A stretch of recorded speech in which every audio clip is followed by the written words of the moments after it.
Okay, now turn to page 32. And I want everyone to do checkpoint 3, 4, 5, and 6.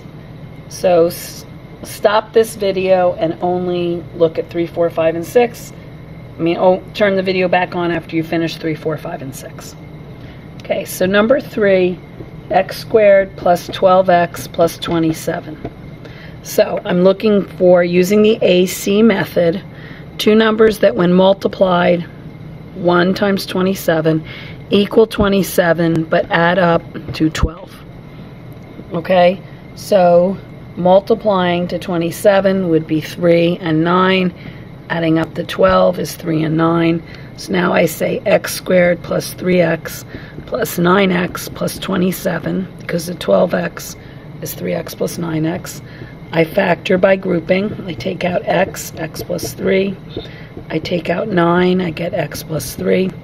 My GCF is x plus 3, and I'm left with x plus 9. Now notice I could have just used the shortcut method because the leading coefficient was 1, and I ended up with my magic numbers of 3 and 9.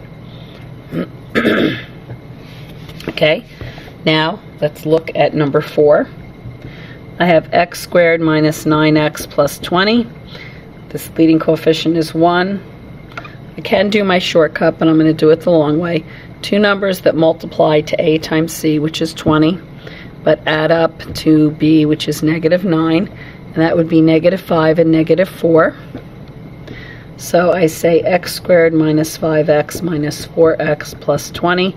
Notice negative 9x is a combination of negative 5x and negative 4x. Now I'm going to factor by grouping. I take out an x, I get x minus 5.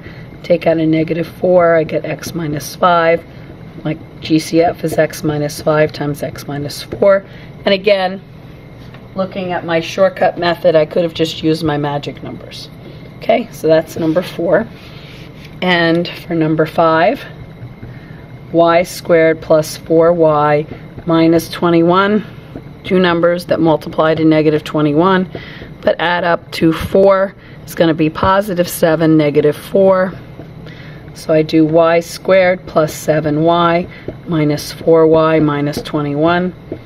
Factor by grouping. I get y times y plus 7 minus 4 times y plus 7. And again, I end up with my magic numbers of y plus 4 and y plus 7. And then for the last one, number 6, z squared plus 2z minus 24. Two numbers that multiplied to negative 24, but add up to positive 2 would be negative 6, positive 4. Sorry, positive 6, negative 4. Which means, let's just do the shortcut. It's going to be z plus 6 times z minus 4. Let's FOIL it to make sure I'm right. Z squared minus 4z plus 6z minus 24. I'm correct. Okay, so now if we look at number 7, what is different about number 7? Well, I'll tell you what's different. It has a GCF of 2. So first I have to factor out the GCF. And now I say, are there two numbers that when multiplied equal negative 21 but add up to a positive 4? And that would be positive 7, negative 4, negative 3, positive 7, negative 3, and I say set y plus 7, y minus 3, but notice my final answer has to include the 2. So what I strongly suggest is when you have a GCF, go ahead and go to your answer key and put it right there in your answer key, because it's very easy to forget it. Now go ahead and try number 8 on your own. Now number 8 is 4x squared minus 36x plus 80. I can factor out a 4. So I'm going to take my own advice, go to my answer line, take out the 4. Now I have x squared minus 9x plus 20. I'm looking for two numbers that multiply to 20 but add up to negative 9. That would be x minus 4 and x minus 5. FOIL it to make sure I'm right. X squared minus 5x minus 4x is negative 9x plus 20. And so that is my answer. Now, I like the shortcut method. I use my magic numbers. If you're not confident about that, you go ahead and factor by grouping. X minus 4x minus 5x plus 20. Group these together. We get x times x minus 4 minus 5 times x minus 4. You end up with x minus 4 times x minus 5. Don't forget to add the 4. Because next class we're going to learn another AC method where there is no shortcut. So it's important to understand the AC method and then factoring by grouping.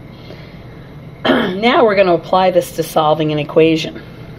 So x squared plus 7x equals 18. Now the way I'm going to solve this is I'm going to use the zero product property rule. That means the equation has to be set equal to 0. So I subtract 18 from both sides. And I say two numbers that multiply to negative 18 but add up to 7.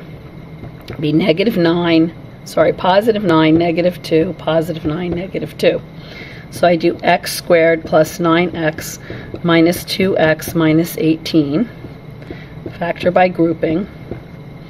I get x plus 9, minus 2, x plus 9. And that becomes x plus 9 times x minus 2 equals 0. The difference here is I'm not done because this equals 0. And I apply the zero product property rule, so x either equals negative 9 or positive 2. So go ahead and try the next one on your own.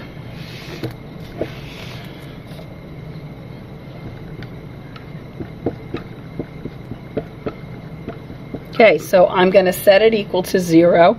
I think of two numbers that multiply to negative 13. Well, that's going to be x minus 13 and x plus 1.